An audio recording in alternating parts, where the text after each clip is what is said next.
বিভিন্ন দাবি নিয়ে রাজধানীর বিভিন্ন স্থানে অবস্থান নিয়েছেন কর্মকর্তা কর্মচারীরা। এতে ভোগান্তিতে পড়েছেন চলাচলকারীরা।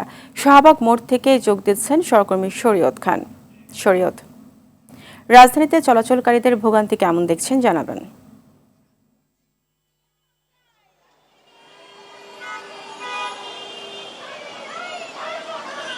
আমি এই মুহূর্তে শাহবাগে রয়েছি। শাহবাগে আজকে ঢাকা সারা বাংলাদেশে যে কমিউনিটি ক্লিনিক রয়েছে সেই কমিউনিটি ক্লিনিকের হেলথ কেয়ার প্রোভাইডার যারা রয়েছেন প্রায় 14,500 কমিউনিটি ক্লিনিকের তারা আজকে এই শাহবাগের একটি অংশ কিন্তু আটকে সেখানে আন্দোলন করছেন। তারা রাজস্বকরণের তাদের চাকরি রাজস্বকরণের দাবিতে তারা এসেছেন। পাশেই কিন্তু আবার আরেকটি হাসপাতালের তারাও দাবি করছেন।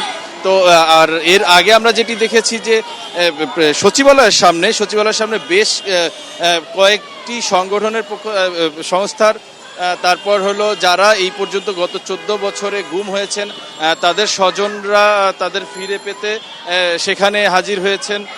এছাড়া আমরা যেটা বলতে পারি যে আরও বেশ কিছু জায়গায় আমরা দেখেছি যে আজকে অনেকেই বিভিন্ন দাবি নিয়ে রাজপথে নেমে এসেছেন।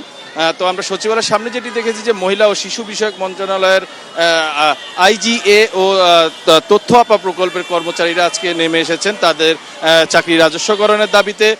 এছাড়া ইসলামিক ফাউন্ডেশনের যে মসজিদ ভিত্তিক শিশু ও গণশিক্ষা কার্যক্রমের কর্মকর্তারা রয়েছেন তারাও রাজস্বকরণের দাবিতে চলে এসেছেন। এছাড়া আমরা দেখেছি যে ইউরোপে যাওয়ার জন্য যারা টাকা দিয়েছেন বিভিন্ন একটি কোম্পানিকে, সেই কোম্পানি এখন লাপাত্তা রয়েছেন। তাদের প্রায় অনেকে 1 থেকে 10 লাখ টাকা পর্যন্ত দিয়েছেন, সেই টাকা ফেরতের দাবিতে অনেকে এসেছেন।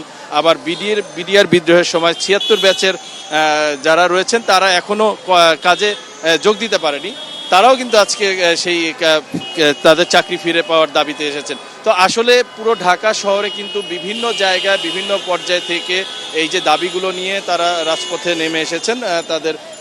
তো সেই দাবি সেক্ষেত্রে দেখা গেছে যে বিভিন্ন সড়ক কিন্তু বন্ধ হয়ে গিয়েছে। সচিবালয়ের সামনে যে প্রধান সড়ক সেটি বন্ধ হয়ে গিয়েছে। এদিকে শাহবাগের একটি সড়ক বন্ধ। তো যার ফলে দেখা গেছে যে পুরো ঢাকা শহরেই কিন্তু এই যানজটের সৃষ্টি হয়েছে। আরেকটি জায়গায় যেটি বসুন্ধরার সামনেও কিন্তু আবার ব্যবসায়ীরা আন্দোলনে নেমেছেন তাদের বিভিন্ন দাবি দেওয়া নিয়ে। তো আমরা দেখেছি এইসব দাবি দেওয়া নিয়ে যখন তারা রাস্তায় নেমেছেন পুরো ঢাকা শহর কিন্তু যানজটে আজকে এখন মানুষ যারা রয়েছে বিভিন্ন জায়গায় মাত্র 5 কিলোমিটার রাস্তা যেতে কিন্তু প্রায় 2 ঘন্টারও বেশি সময় লাগছে।